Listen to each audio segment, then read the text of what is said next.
Hello everyone, मैं Shashank Shekhar Shri Ram tutorial में आपका स्वागत करता हूं। पिछले क्लास में हम लाइट के बारे में पढ़े थे और देखिए पिछले क्लास में रिफ्लेक्शन के बारे में पढ़े थे। आज हम लोग उससे आगे पढ़ने का काम करेंगे।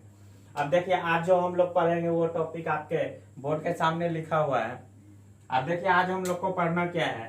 आज पढ़ना है रिफ्रैक्शन क्या होता है और उसके बाद हम लोग का टॉपिक है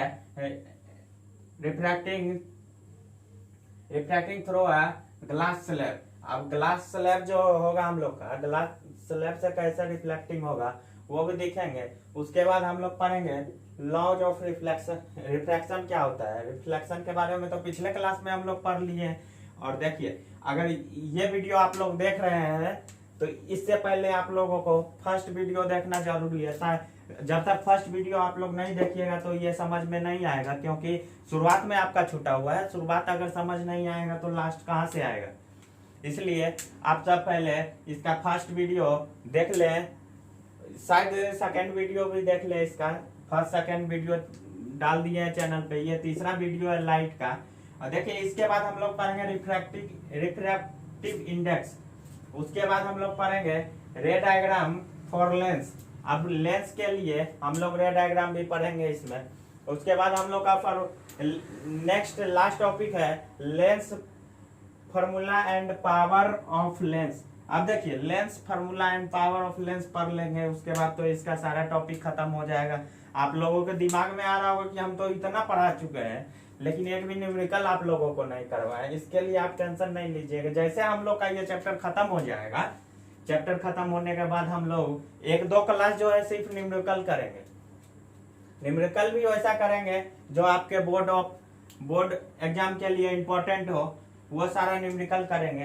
पहले आज हम लोग ये जो हम लोग का थियोरिटिकल चीज है इसको पहले हम लोग खत्म कर लेते हैं। इसके बाद अच्छा आप लोग 10th के लिए एक स्टेलन मल्होत्रा का एक फिजिक्स न्यूमेरिकल बुक आता है, उसका पिक्चर मैं आप लोगों से शेयर कर दूंगा नेक्स्ट क्लास में।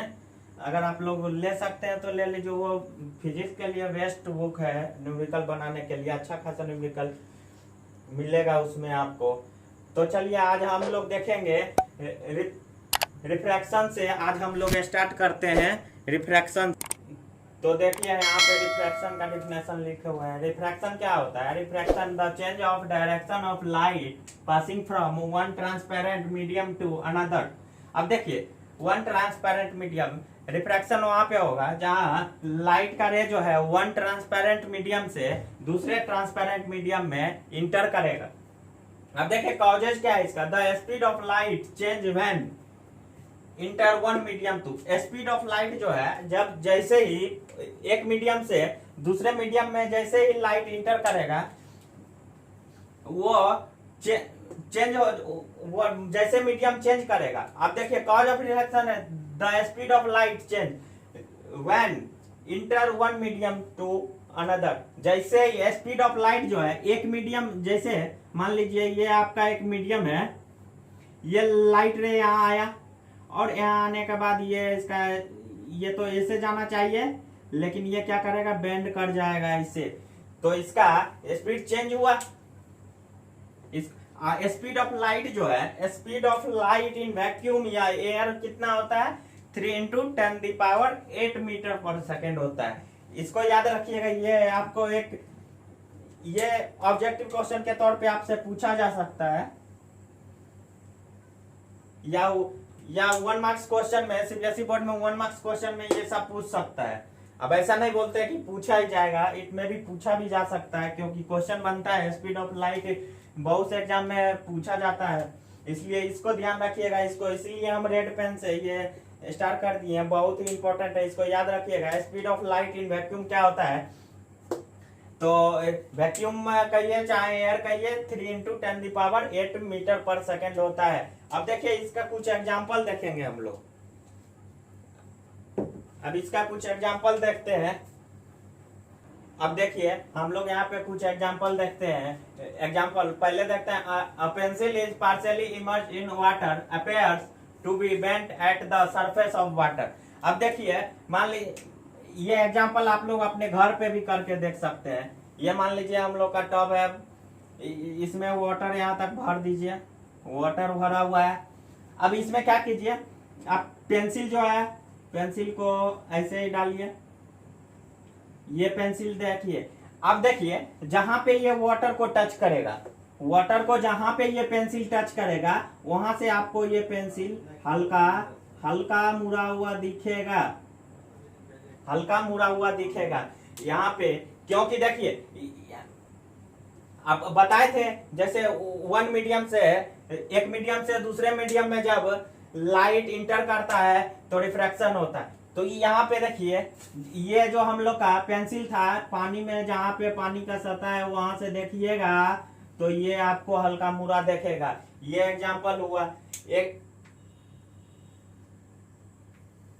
अब देखिए दूसरा एग्जांपल है, lemon placed glass tumbler appear bigger. अब देखिए क्या क्या कहते हैं, एक कांच का गिलास ले लीजिए, हम कांच का गिलास ले लीजिए, इसमें एक साबुत नींबू डाल दीजिए, तो उसको जब आप लोग, उसको जब हम लोग देखेंगे तो वो जितना साइज में नींबू रहेगा उससे हमको बड़ा दिखाई देगा। ऐसा क्यों होगा? तो ये होगा रिफ्लेक्शन की वजह से। अब देखिए इसके आगे हम लोग पढ़ेंगे रिफ्लेक्शन थ्रू ग्लास स्लैब। क्या पढ़ेंगे? रिफ्लेक्शन थ्रू ग्लास स्लैब के बारे में देखते हैं। अब हम लोग पढ़ते हैं रिफ्रैक्शन थ्रू ग्लास स्लैब। अब ग्लास स्लैब मान लीजिए, ये जो है एक ग्लास स्लैब बना लेते हैं, इसको आप लोग फिगर सही बनाइएगा, P Q R S, ये जो है मेरा ग्लास स्लैब हुआ। अब ग्लास स्लैब हुआ, ग्लास स्लैब। अब देखिए ये एक नॉर्मल हुआ, नॉर्मल सीधा होगा, मेरा टेढ़ा हो रहा है तो आप लोग सीधा बनाइएगा। और देखिए ये पी क्यू के लिए नॉर्मल ये हुआ, और क्या कहता है एस और आर के लिए मेरा नॉर्मल, इसको फिगर थोड़ा बड़ा बनाना पड़ेगा।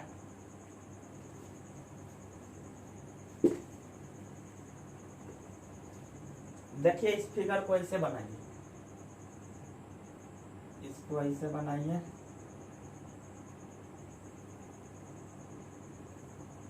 ये P Q R और S, ये देखिए। अब यहाँ पे देखिए ये नॉर्मल ड्रॉ कर दीजिए। यहाँ P Q के लिए नॉर्मल ये ले लेते हैं, P Q के लिए नॉर्मल ये ले लेते हैं, और उसके बाद जो है, और S और R के लिए नॉर्मल ये ले लेते हैं, ये नॉर्मल मान लेते हैं S और।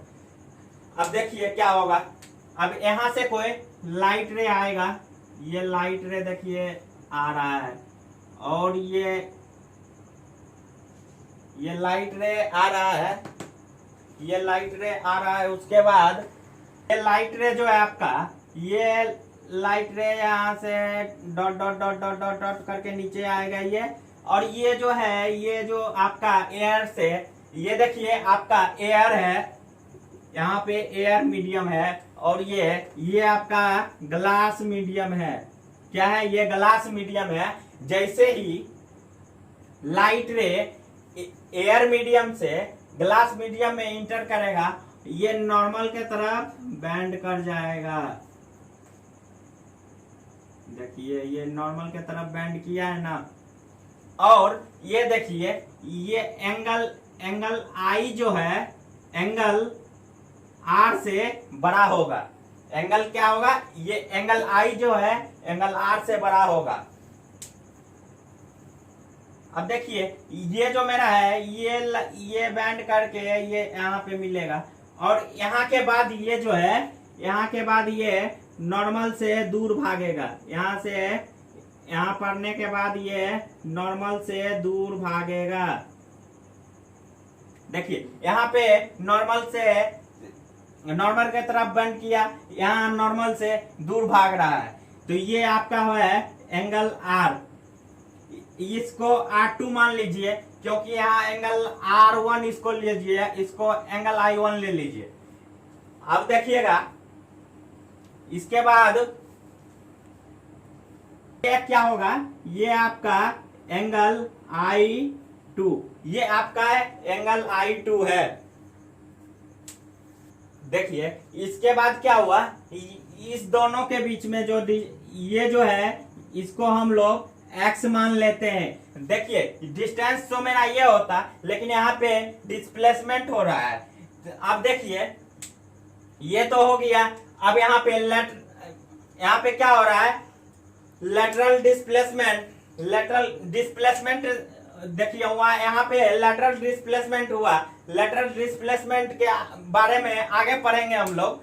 उसके बाद देखिए यहाँ पे लेटरल डिस्प्लेसमेंट दो चीज पे डिपेंड करता है, रिफ्रैक्टिव इंडेक्स ऑफ ग्लास।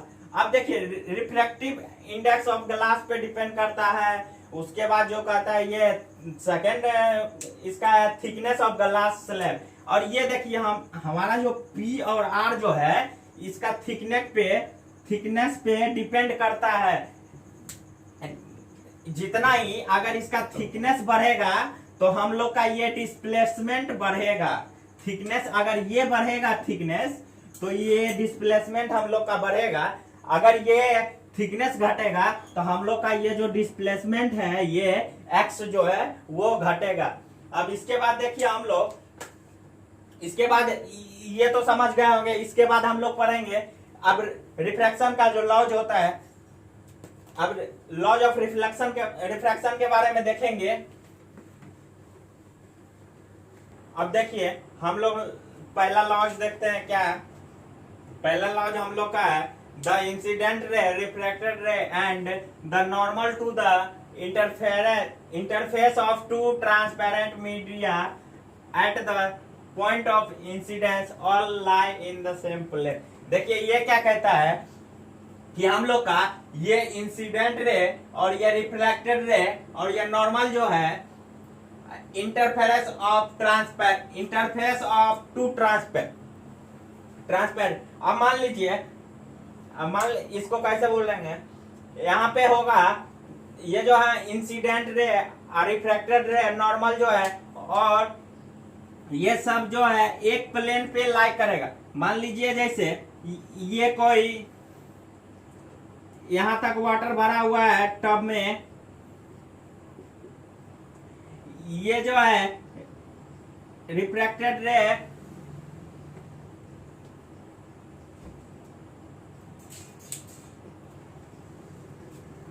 देखिए ये कहता है, पहला लॉज कहता है कि इंसिडेंट रे, रिफ्रैक्टेड रे और ये नॉर्मल जो है दो मीडियम का जो इंटरफेस होगा वहां पे लाई करेगा। ये तीनों पॉइंट जो आपका है वो दोनों मीडियम के इंटरफेस पे लाई करेगा। इसके बाद देखिए यहाँ पे आता है हम लोग का स्नेल लॉ इंपॉर्टेंट है। इसको हम लोग थोड़े डिटेल में पढ़ेंगे। हम लोग देखते हैं स्नेल लॉ इंपॉर्टेंट है, बताए हैं, इसको डिटेल में पढ़ेंगे। अब स्नेल लॉ कहता क्या है, इसको देखिए, the ratio of sine of angle of incidence to the sine of angle of refraction is constant for a light of given colour and for a given pair of medium. देखिए अब Snell law में होता है sine I by sine R equal to constant होता है। इसको ध्यान में रखिएगा। स्नेल लॉ ये इंपॉर्टेंट है हम लोगों के लिए। अब चलिए स्नेल लॉ को जो हम लोग डायग्राम से समझने का कोशिश करते हैं। इसको देखिए, वीडियो पॉज करके आप लोग लिख सकते हैं। अगर नहीं भी लिखिएगा तो इसका नोट्स सारे डिस्क्रिप्शन बॉक्स में टेलीग्राम चैनल का लिंक दे दिया जाएगा, वहां से आप लोग लिख सकते हैं। अगर लिखना चाहते हैं तो मैं साइड हो गया हूँ, वीडियो को पॉज करके भी लिख सकते हैं। अब देखिए इसको जो है स्नेल लॉ तो जान गए कहता क्या है। अब चलिए इसको हम लोग समझते हैं एक डायग्राम के तहत। अब देखिए ये तो हम पिछले पेज पे भी लिखे थे, इसको अभी जब डायग्राम से हम लोग समझेंगे तो वहां पे ये काम देगा। अब मान लीजिए ये एक बना है आपका ग्लास है, इसको हम लोग मान लेते हैं मीडियम 1 और इसको जो है मीडियम 2, इसको हम लोग मानते हैं मीडियम 2। ये मेरा मीडियम 2 हुआ। अब देखिए हम लोग क्या करेंगे, एक नॉर्मल ड्रॉ कर लेते हैं। यहाँ पे ये नॉर्मल ड्रॉ किए। यहाँ से मान लीजिए कोई लाइट रे आ रहा है, लाइट रे आया और ये ऐसे जाएगा। यहाँ पे जो ये है, ये हम लोग का एंगल आई बनाया और ये एंगल आर बनाया। एंगल आई और एंगल आर तो बन गया। उसके बाद देखिएगा, उसके बाद होगा यहाँ पे हम लोग का एंगल आई और एंगल आर दिख रहा है। ये इसका जो रेशियो होगा हम लोग का, ये एंगल आई और एंगल आर का जो रेशियो होगा, ये क्या होगा, sine I by sine R equal to constant होगा। अब मान लीजिए हम यहाँ एक नॉर्मल आउट ड्रॉ करके देखते हैं और इसको हम थोड़ा सा झुका देते हैं। ये रे मेरा जो है थोड़ा तिरछा आएगा और ये इधर गया। देखिए ये यहाँ एंगल आई और एंगल आर बनाया और देखिए ये दोनों का जो वैल्यू है, ये दोनों का जो मेरा वैल्यू है ये कांस्टेंट होगा। अब देखिए इसके लिए लाइट जो है सेम कलर का आना चाहिए। अगर सेम कलर का लाइट आएगा तो वो उसका रेशियो कांस्टेंट होगा। यहाँ तो बताएं एंगल आई, यहाँ एंगल आर, ये दोनों का जो हम रेशियो निकालेंगे हम लोग, तो ये हम लोगों का रेशियो कांस्टेंट आएगा। देख लिए ये यही था हम लोग का स्नेल्स लॉ समझ लिए। अब इसके बाद हम लोग पढ़ेंगे रिफ्रैक्टिव इंडेक्स। अब चलिए उसके बारे में देखते हैं। आप लोग चैनल पे नए हैं तो चैनल को लाइक सब्सक्राइब जरूर करें। हम लोग देखेंगे refractive index of N refractive index of N देखते हैं। अब देखिए ये होता क्या है, द स्पीड क्या होता है, the speed of light, the speed of light in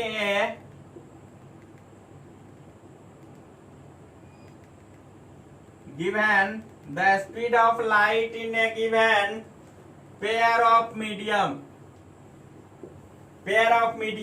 अब देखिए यहाँ पे हम लोग n इक्वल टू क्या लिख देंगे,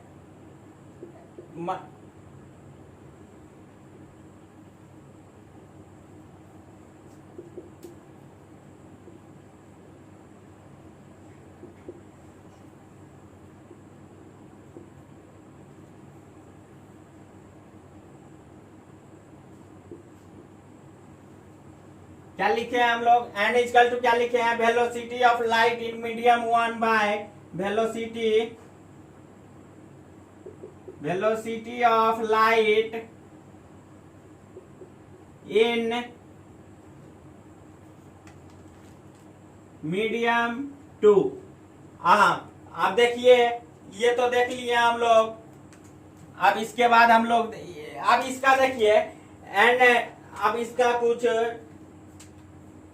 अब एक होता है n21 बाय v21, ये क्या है, और ये n21 equal to v2 bye v1।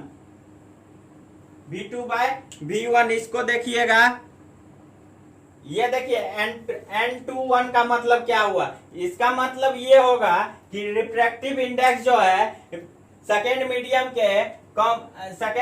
के कंपैरिजन वन मीडियम में क्या होगा, वही लिखे हुए हैं n21। यहाँ पे n21 equal to v2 bye v1 लिखे हुए हैं। अब देखिए इसका मतलब यही होता है कि जो सेकेंड मीडियम के कंपैरिजन मीडियम 1 का रिफ्रैक्टिव इंडेक्स। आप देखिए यहाँ पे इसके बाद हम लोग एब्सोल्यूट, इसके बाद क्या पढ़ेंगे, एब्सोल्यूट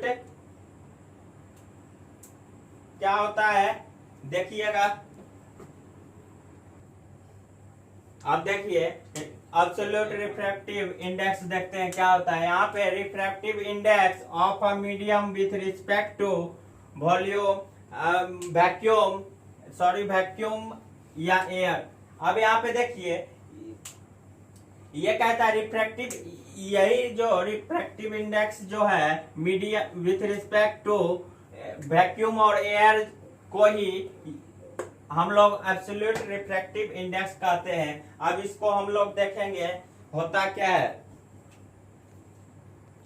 तो देखिए रिफ्रैक्टिव इंडेक्स, इसको भी एब्सोल्यूट रिफ्रैक्टिव इंडेक्स में देखिए refractive index of a medium with respect to vacuum, इसको इस तरह भी हम लोग कह सकते हैं किसी एक मीडियम का रिफ्रैक्टिव इंडेक्स वैक्यूम और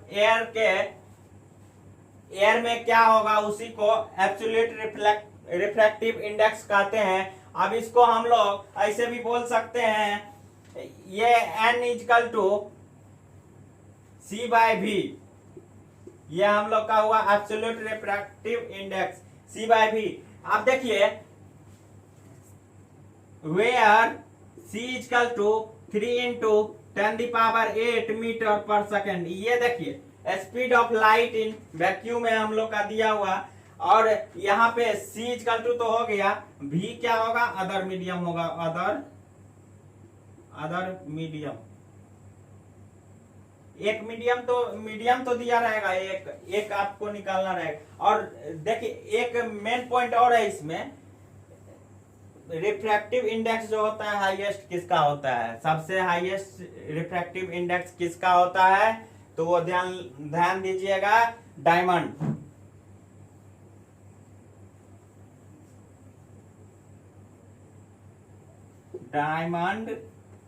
अच्छा चलिए हम पॉइंट के तहत लिखा देते हैं, पॉइंट जो याद रहेगा आप लोगों को भी।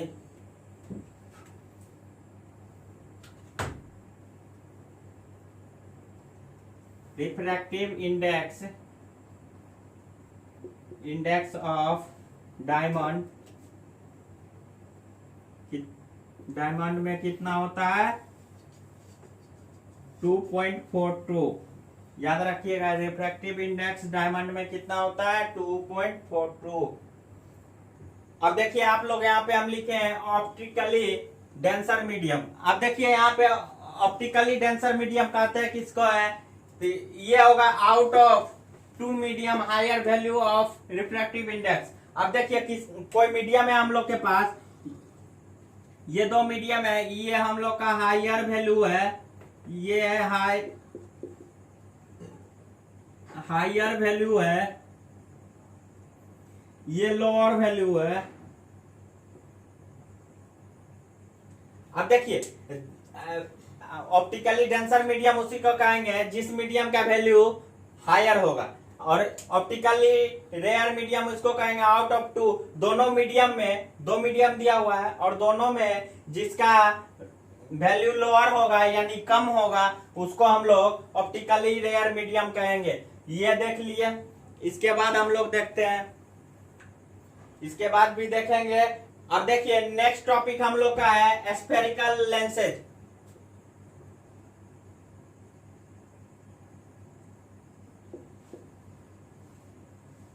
स्फेरिकल लेंस, ये देखिए हम लोग का जो है स्फेरिकल लेंस जो है दो प्रकार का होता है, एक होता है कॉनकेव और एक कॉन्वेक्स होता है।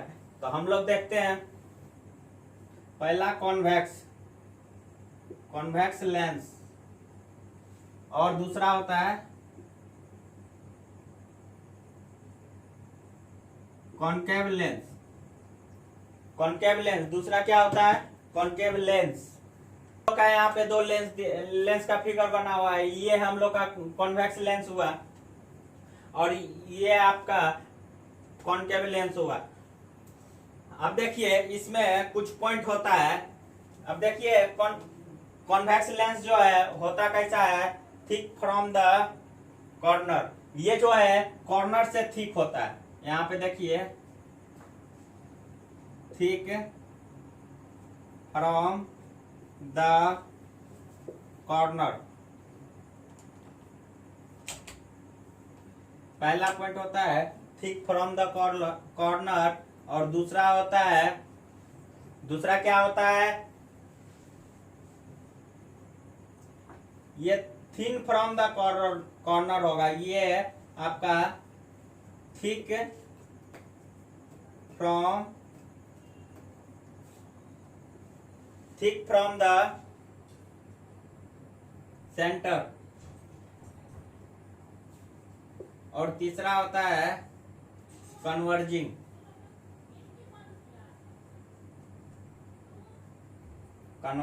होता है, ये देखिए पहला पॉइंट होता है थिक, कॉर्नर से ये थिक है ना, दोनों साइड कॉर्नर से देखिए थिक है, थिन है, पतला है। और ये यहाँ पे देखिए thick from the centre, centre से ये मोटा दिख रहा है, सेंटर से मोटा है, थिक फ्रॉम द कॉर्नर। ये कन्वर्जिंग भी इसको कहते हैं, क्योंकि जितना भी जो भी लाइट रे आता है इस सबको कन्वर्ज करके एक पॉइंट पे रखता है। यहाँ पे अब ये कॉन्वेक्स लेंस तो देख लिए, अब यहाँ पे देखेंगे हम लोग इसके बारे में, ये क्या हम लोग का कॉनकेव लेंस है। ये क्या होगा, thick from the corner, thick from the corner पहला हो गया। दूसरा होगा थिन एट सेंटर, सेंटर पे ये थिन होगा। और ये डाइवर्जिंग होता है, इसके बाद हम लोग आगे पढ़ेंगे। अब ये लेंस, स्फेरिकल लेंस के बारे में जान लिए। यहाँ पे देखिए कॉन्वेक्स लेंस देख लिए, कॉन्वेक्स लेंस ऐसा होता है और वो कॉर्नर पे थिन होता है और सेंटर पे थिक होता है, ये कन्वर्जिंग लेंस होता है। और उसके बाद हम लोग कॉनकेव लेंस में देखे thick from the centre, centre से जो ये लेंस होता है मोटा होता है, और कॉर्नर पे जो ये लेंस होता है मोटा रहता है और सेंटर पे थिन हो जाता है, और ये डाइवर्जिंग लेंस होता है। इसके बाद देखिए ये जो हम लोग का एक कॉन्वेक्स लेंस और एक कॉनकेव लेंस दिख रहा होगा आप लोग को, ये दोनों जो होता है ये बाइफोकल लेंथ होता है। इसमें देखिए हम लोग का दो फोकल लेंथ और दो सेंटर ऑफ कर्वेचर।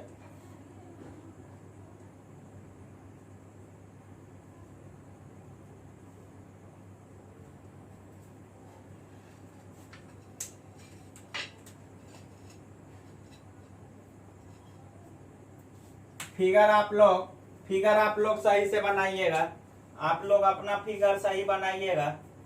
अब देखिए यहाँ पे जो होता है मतलब ये लेफ्ट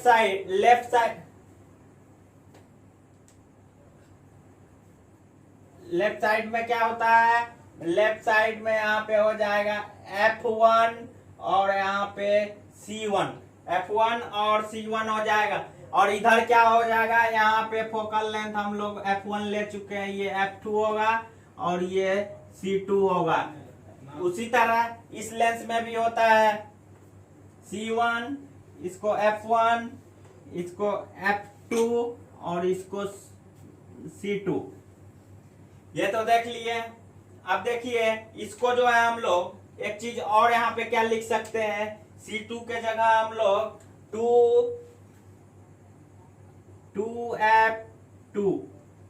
2F2 और इसको जो है 2F, इसको भी 2F2 लिखते हैं, 2F2 लिखते हैं। तो देखिए आज हम इस क्लास को यहीं पे समाप्त करते हैं, और नेक्स्ट डे जब हम क्लास स्टार्ट करेंगे तो हम लोग का टॉपिक होगा rule for image formation on convex lens. Image formation convex lens से इमेज फॉर्मेशन कैसे होगा, इसके बारे में हम लोग ने नेक्स्ट लेक्चर से पढ़ेंगे। और नेक्स्ट लेक्चर में हम लोग का थ्योरेटिकल जो भी पार्ट है सारा खत्म हो जाएगा। इसके बाद हम लोग का जो क्लास रहेगा इसमें आप लोग को न्यूमेरिकल एक भी नहीं कराए हैं, तो आप इस क्लास के बाद एक थ्योरी वाला क्लास हम लोग का और रहेगा। उसके बाद हम लोग चलेंगे न्यूमेरिकल की दुनिया में, वहां पे तो और मजा आने वाला है। पहले थ्योरी तो समझ लीजिए, थ्योरी समझने के बाद न्यूमेरिकल तो अपने बनेगा। थ्योरी फार्मूला याद करते जाइए, जो भी अभी तो खास फार्मूला भी नहीं बताया आप लोग को, आगे जो भी फार्मूला बताएंगे इससे पहले चैप्टर खत्म होने के बाद आप लोग को जितना भी चैप्टर का फार्मूला होगा ना, एक बार आप लोगों को नोट करा देंगे। आप लोग कहीं नोट करके याद कर लीजिएगा। उसको याद करने के लिए टाइम क्या है, सोने टाइम भी 1 मिनट देख के सो गए, याद हो गया। अब देखिए इसके बाद जब हम लोग न्यूमेरिकल करेंगे तो उस टाइम फार्मूला अगर हम लोग को याद रहेगा तो न्यूमेरिकल 2 मिनट मुश्किल से नहीं लगे कि क्या करना है, जोड़ घटाए या तो गुना भाग। क्या होता है दुनिया का कोई भी मैथ उठा के देख लीजिए, या तो प्लस करते होंगे, या तो माइनस करते होंगे, या तो मल्टीप्लाई करते होंगे, या तो डिवाइड करते होंगे। इससे बढ़ के कुछ है ही नहीं। क्या है, कोई भी आप एलसीएम ही निकालिए, उसमें भी आपको वही जोड़ घटा गुना भाग के अलावा कुछ नहीं मिलेगा। और ठीक है, इसके बाद हम लोग मिलेंगे अगले क्लास में। आज यहीं पे समाप्त करते हैं। इसके बाद हम लोग आगे जब आएंगे तो कॉन्वेक्स लेंस का जो इमेज बनाने का जो फॉर्मेशन है, इमेज का रूल क्या है, वो सब पढ़ेंगे।